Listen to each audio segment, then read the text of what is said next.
kazi ya chama ndani ya chama chenyewe kukijenga, mikutano, kukaa na wanachama wenzetu, kuzungumza na kutafuta mwafaka katika kila kitu tunachofanya.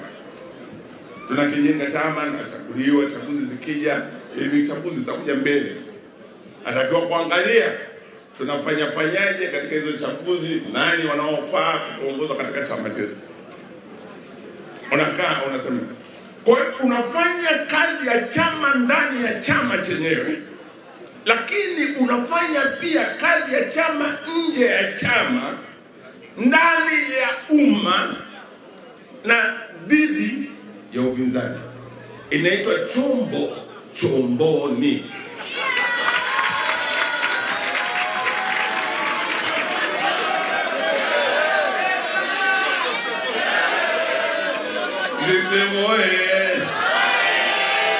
Tunaelewana hapo? Hapo vipi?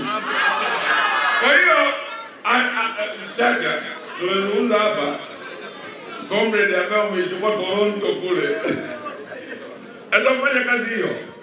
Kwa hiyo kama ni chombo chomboni, tunataka na kiongozi umesema maneno makubwa tu kuhusu mimi. Tunataka kusema sisi tumewekwa hapa. Je, kote kule sasa, ndani ya chama, nje ya chama, ndani ya umma, dhidi ya upinzani, kote huko, je, matumainio yao na matarajio yao ni nini? Sisi hiki kitatawala mioyo yetu na akili zetu. Mimi nasema na Dr. Samia Suluhu Hassan, rais wetu mpendwa, ambaye ametuheshimisha sana katika jambo hili. Tunataka chama chetu cha Mapinduzi kiwape Watanzania raha, kwa furaha, kiwape Watanzania raha. Kama kuna vijana mle ndani wapate raha, kama kuna akina mama wapate raha, kama kuna wazee wapate raha, kama kuna bodaboda mle ndani wapate raha, kama kuna wauza dagaa wapate raha, kama walioko viwandani kule kwa profesa wajisikie.